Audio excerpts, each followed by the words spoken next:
of all, I want to answer to a question from Saifullah. Saifullah, I really hope I pronounced your name well. If not, correct me.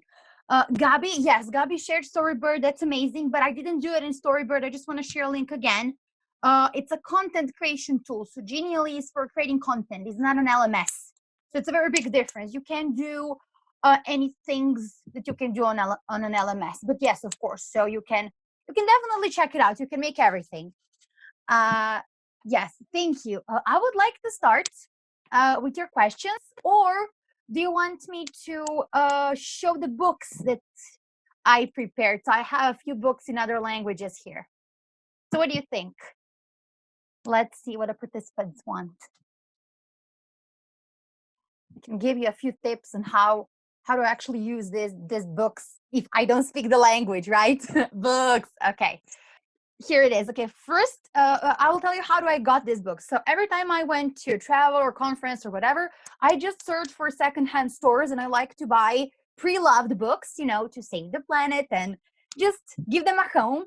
So this one basically means all the girls are princesses, and I don't speak Swedish, but I'm going to just show you how I use it. When you open the book, you don't even need to speak the language. You can recognize some words and just use the illustrations. This is why I said in the video that illustrations are probably more important than the text. I'm sorry, authors, I'm really sorry. But the illustrations are what we need. And look, now we have a regular girl, just a simple girl becoming a princess. And then we have girls. You can guess what is the topic of this book? See, what do you think? Milika, can I just come in? Because, yes. I mean, I'm so excited. This is a lovely idea. I'm actually thinking using books that are presented in a different language as opposed to English means that, yes. Just looking at the images and the illustrations, kids yes. will have to create their own story. This is brilliant. Thank you. I actually plan to have a book from probably almost every country in the world, but now I have like 10. But it also took me a lot of time to get those. I'm just going to show you two more, my favorite ones. This one is from Greece, and I love it. It's about a wolf who decides that he doesn't want to, he gets a little bit sad. So we have some emotions. He starts becoming a friend with the sheep. He doesn't want to eat them anymore. And then in the end, he looks for a hobby and he starts cooking. I don't know, it's so random, but it is amazing to see how the wolf changes his emotion, and of course, I mean, it's Greek. I don't read the Greek alphabet, but I actually did this in Greece with teachers from Greece, and I did a storytelling session with them, and they thought I know Greek and I didn't. And the teachers, as Gabby said, they loved this. But then if it's in a foreign language, say, I don't know, French or Greek, Okay. who does the storytelling itself? Because now, obviously, in the video that you showed us, you were the one doing the storytelling, reading and encouraging kids to help you read the story. But then if it's in a foreign language, then obviously, who does the storytelling? Well, I mean, usually I do it. Why? Because as you can see, the Greek alphabet and this one, it can be a little scary if you're working with preschoolers. They're like, what is this? It's not our letters. And we usually also learn sight words. But yes, it's a good idea. I think you can just give them, but you need a bigger book. See, this one is small. And if you have 20 preschoolers, they're just going to get crazy over it. I'm just thinking practically, you need a bigger book for in order to just say this is yours. But yes, it's a brilliant idea. I love it. I'm happy that everybody likes it. I don't know, what do you think, the participants? Have you ever tried using a book in another language that you don't speak? In terms of how you select your books, so obviously that you want to save the planet, so you use second-hand books, which is a great idea. Now, you don't really care for the language because it's irrelevant as long as it's beautifully illustrated. But is there any other criteria that kind of guide you when you select books? And also in the video, you said, or maybe in the chat box, you said the kids in your group where Mm-hmm. age is 5 to 9. So now that Mm-hmm. got thinking, because obviously a 5-year-old kid and a 9-year-old kid will have totally different Of interests. How course. do you accommodate the different needs? Well, I do emphasize the illustrations, but of course, I mind the language a lot. For example, the thing, this is my advice: if you have a mixed group, you have to find a book that it's in between. And as I said in the presentation, there's a lot of peer collaboration. So the younger ones are looking at what the older ones are doing. So again, as we have Angelique, she's a preschool teacher. So it's a method used from Montessori teaching. It's like get the kids working together, let them be teachers. So basically I let them collaborate, but I also pay a lot of attention. For example, let me show you a lot of these books that I have in English have past tense, and you know that they don't learn past tense, especially in Serbia. I mean, in general, I believe they don't learn past tense until they are grade 4, I think. So I always have to correct it. I have to correct every time I read it. And when it's past tense, I try to use a present simple. And also I select some vocabulary that I think that they can use. So I select from 5 to 10, but that's too much. I think 10 is too much, depending on the group words. And then we focus only on these words. And then if I see something very difficult in the book, I just give a synonym. So Mhm. it's an artistic freedom, I think, to edit as you go. You have to do it. Yeah, I don't think you will ever find a perfect book, except if it's a part of, the guided reading by level. And I don't use reading by level. yeah. So Mhm. you just tweak the Tweak content. it. Yes, yes. And Yeah. Milika, just quickly Mm-hmm. getting back to choosing the right storybook. Mm-hmm. So what are the characteristics that teachers should consider when selecting a book to use with young learners? Mm-hmm. What are you looking at? Well, of course, the thing is, not a lot of text. So there are some books that have a lot of text. You don't want to do that. You're going to just basically going to leave them tired. They're going to stop listening. For young learners, it needs to be kind of short. And of course, if you take a look when you read it, sometimes if they're not a very good quality, the text doesn't always matches the illustration. So the text needs to match the illustration. That's very important. And another thing, of course, is, I mean, you have to be careful with vocabulary. Some books are illustrated beautifully, but the vocabulary doesn't fit the illustrations. And I have some of these examples. The illustrations are for children, but the vocabulary is not. So make sure that you don't have too many tenses. Make sure that you don't have a lot of upper level vocabulary. And I think make sure that they're short. And the last one, that the text matches the illustration. These would be like 4 steps that I take when I select the books. Thank you. I know it's complicated, so if you don't want to invest money, that's a lot of money. You should always go to YouTube and check out if somebody did a storytelling session, and it can help you see it inside. This is what I also do.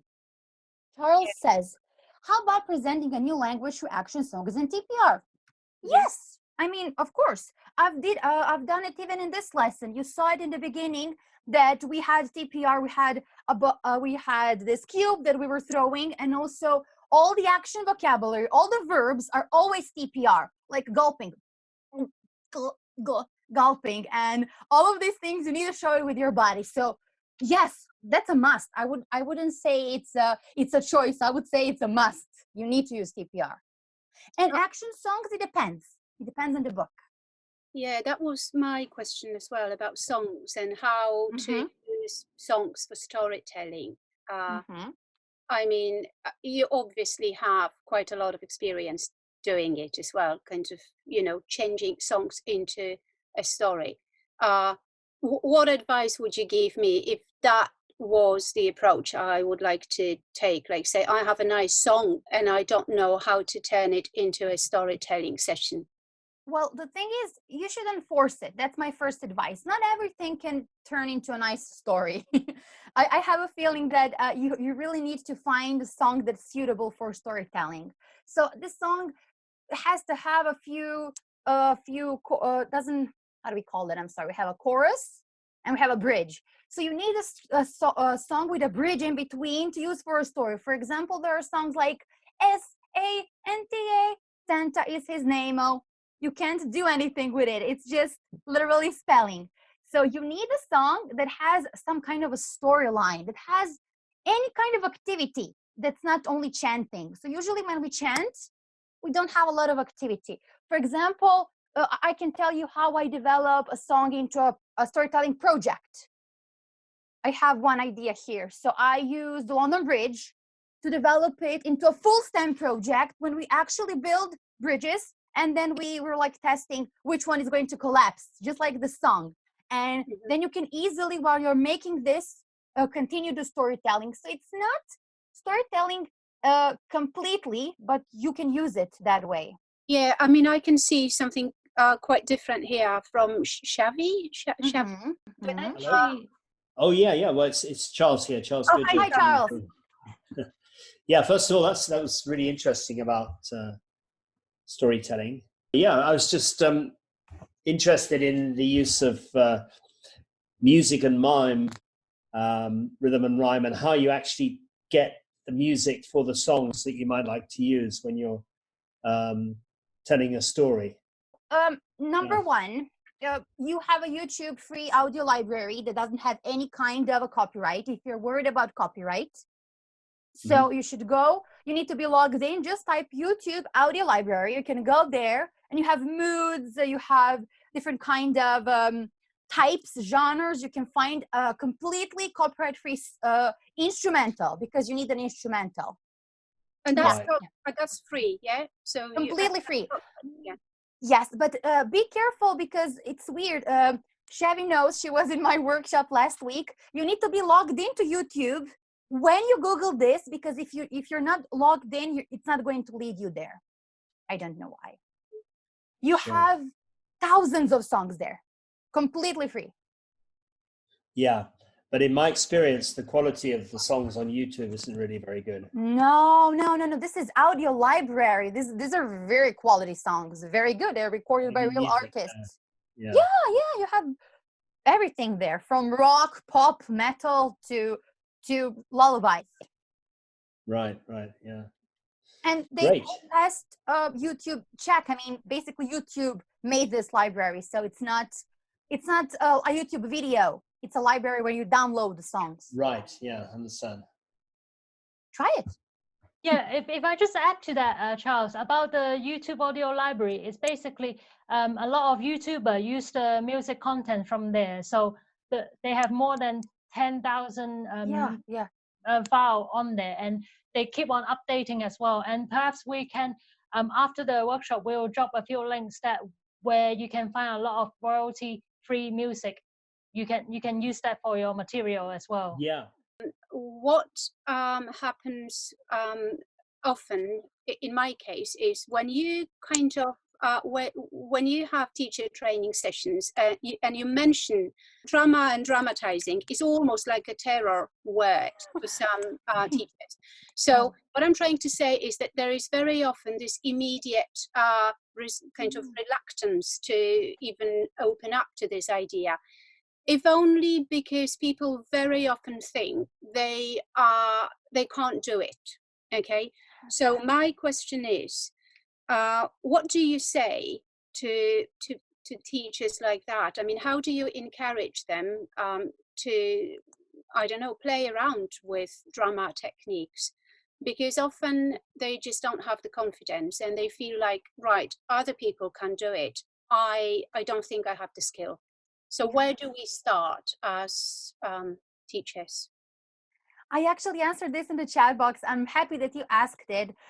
For example, my first activity was done behind a counter, behind a curtain, and only my hands were sticking out. So if you're afraid to show your body, there are different kinds of dramatizing. You don't even need to present yourself.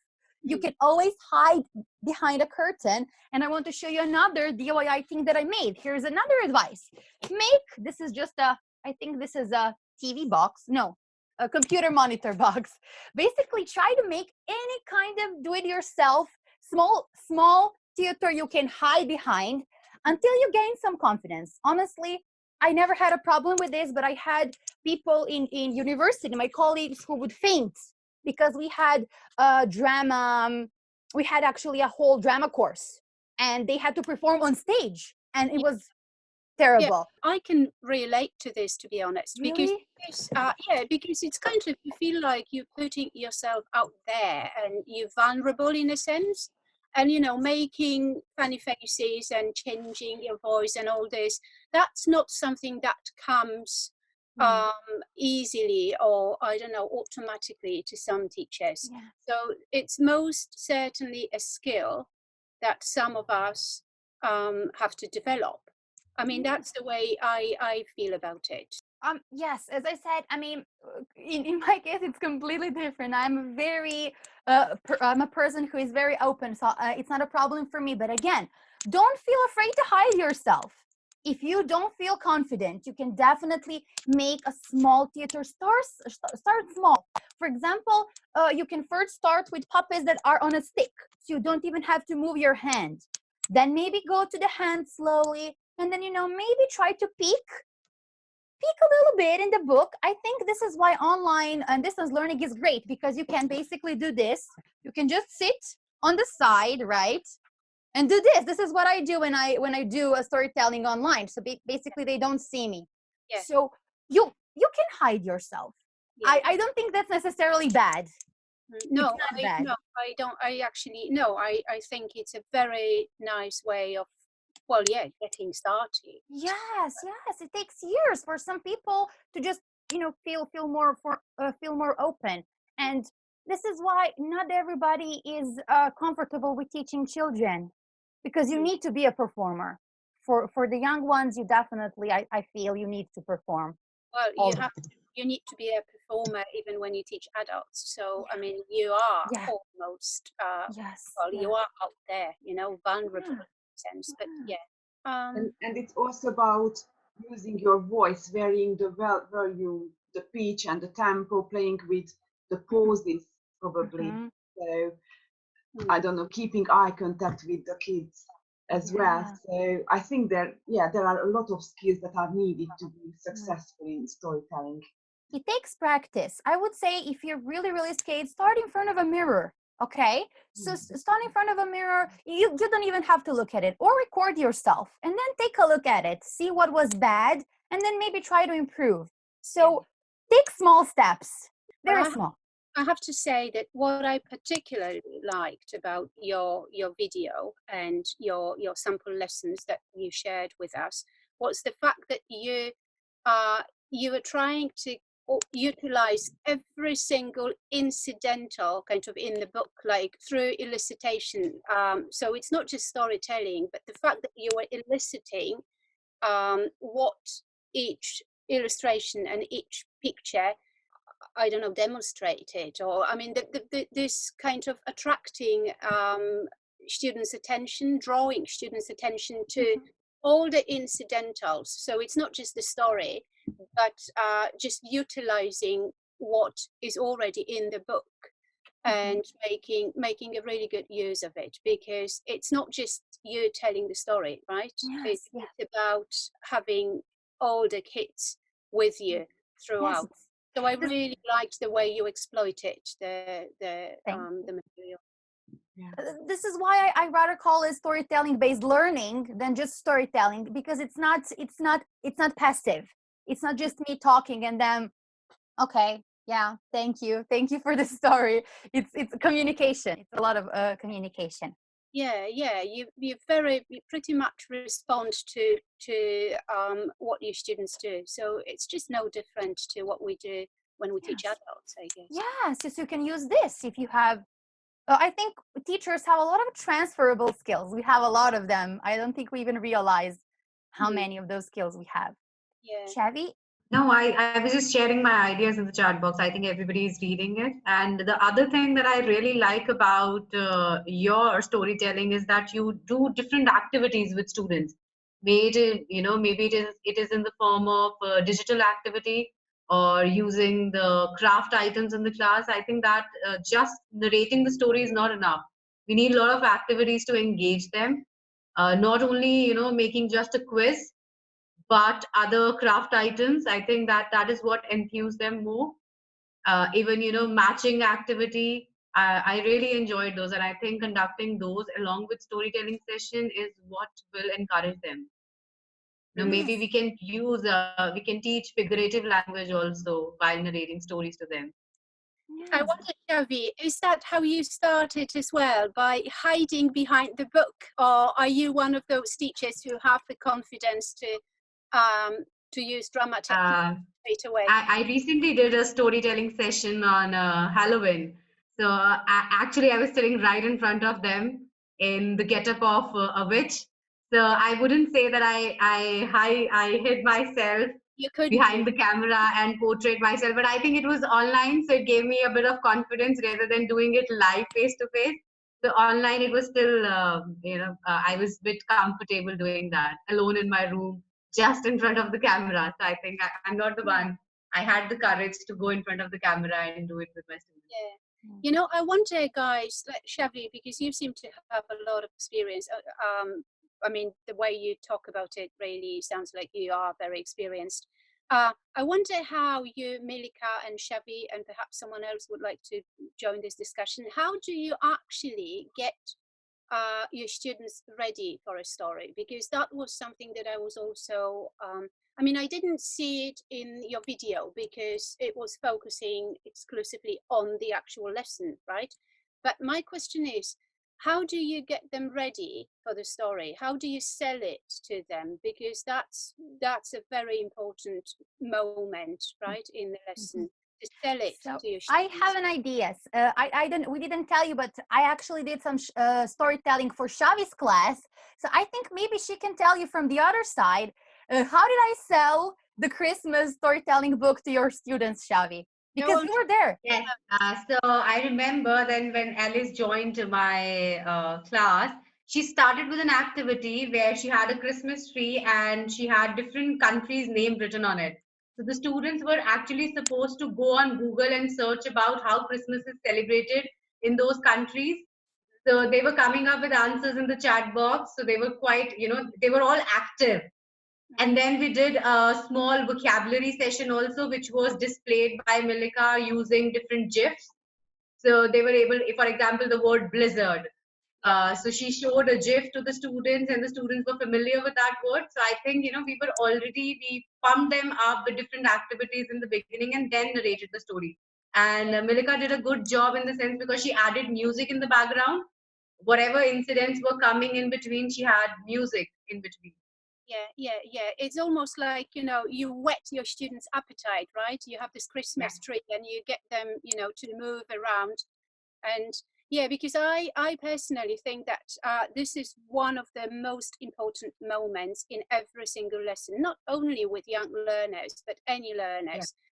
The way you I would like to add over here, I remember inviting one of the storytellers from India in my classes for my students. She started with a puppet. She started with a Jerry puppet because kids are familiar with this cartoon Tom and Jerry.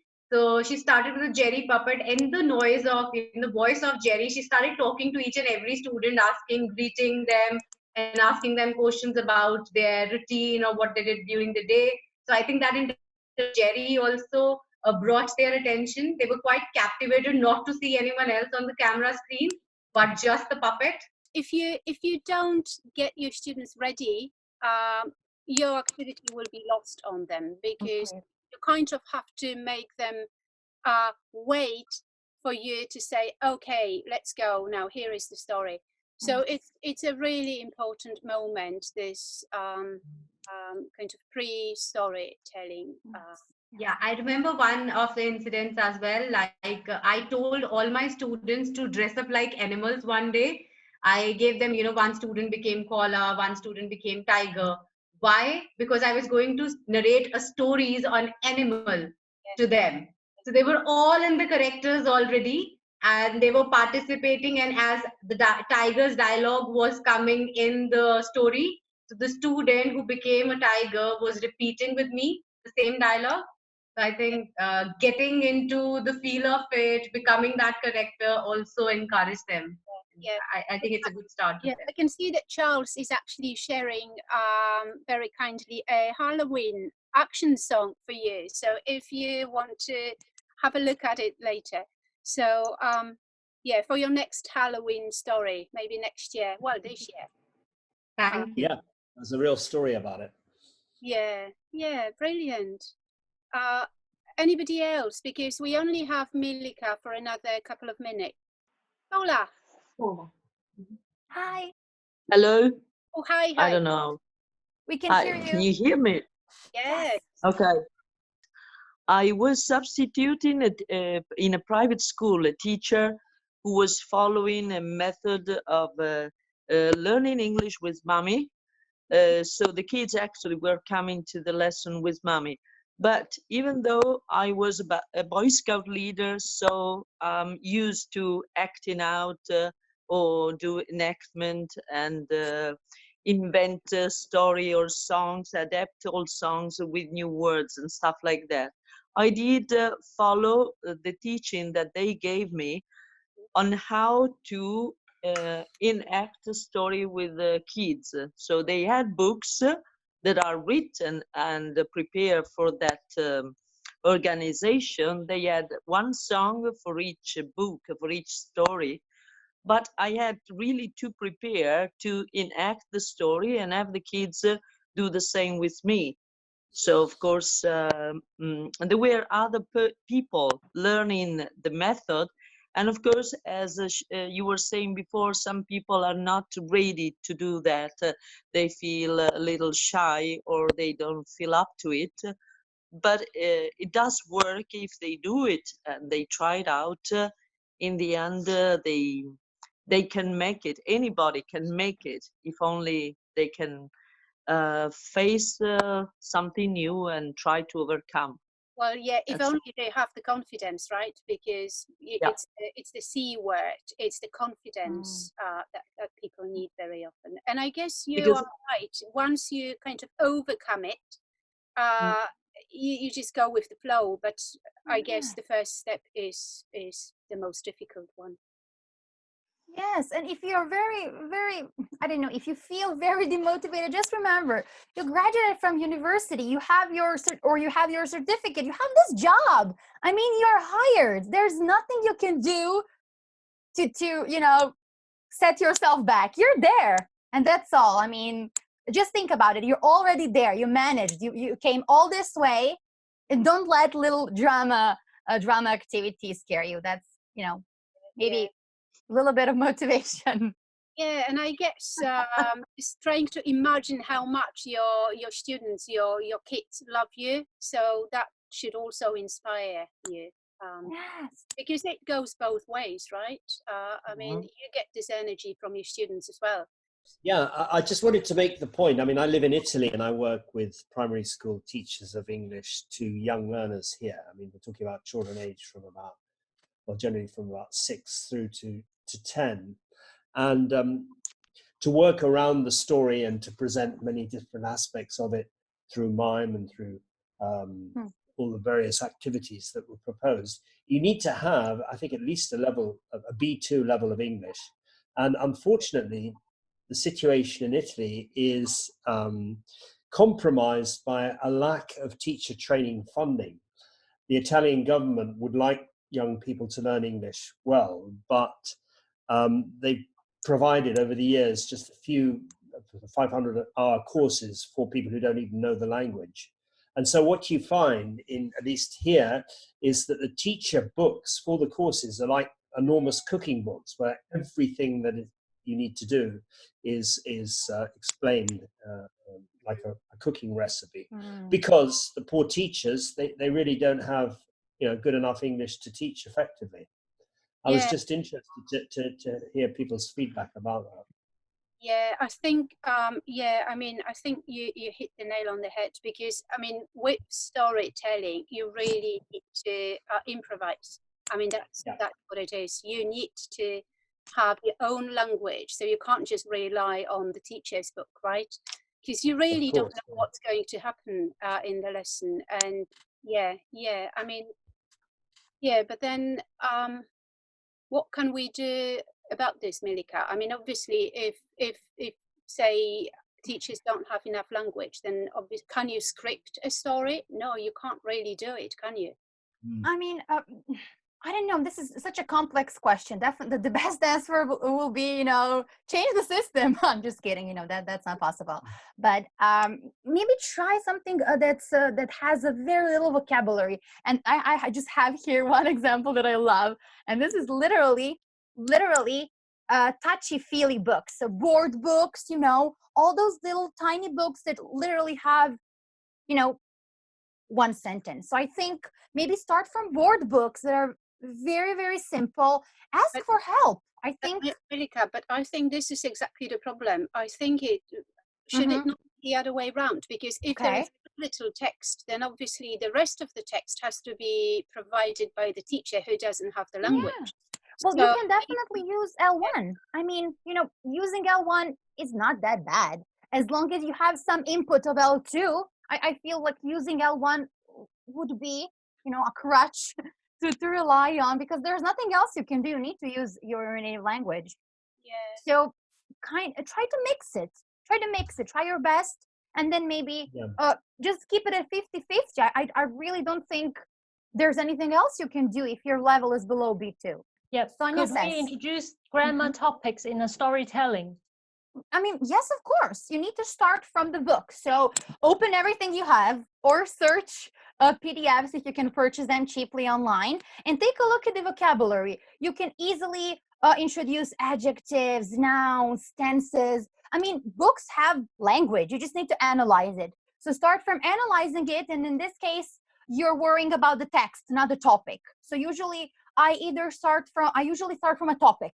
I like this topic and I'm going to see what's inside this book. But you need to start from the text. So analyze it and see what is there. But that can be a little problematic. You will have to search for a book, for example, if you want to do, I don't know, comparison of adjectives. You have to search. But yes, why not? Yeah. And Shavi says she did this with similes. I don't know, where is this? Teaching similes. We made similes together later. Yes, but it's a little bit more complicated. You would have to invest your time and money to find appropriate books for if you want to do some grammar, I think. But it is possible. That's what it is possible. Yeah, why not? How do you motivate young learners to follow you and participate in storytelling? Well, as I said in the video, you need to be engaged. You can see I'm smiling. I'm very happy about this book, because if I don't like it, they will not like it either. So even if you're not a person who is very, very outgoing, try to be positive, be optimistic, try to smile. I think this is what really attracts young learners. Try to move just a little bit. I mean, even if you're working online, and include a lot of visuals. Okay, so as Gabby said, I noticed when learners have a vocabulary gap, if they don't understand more than 30% of the words, they just shut down. I feel, as she said, it's completely useless. So this is why pre-teaching, play games. It doesn't matter how much time does it take. My storytelling sessions last for 2 hours, and pre-teaching is literally 40 minutes to motivate them, make sure that they are comfortable. So maybe classroom atmosphere, and make sure that they feel that it's okay not to know vocabulary. It's fine. It's okay. You don't have to worry. We will show you. So this is what I do to make them motivated, honestly.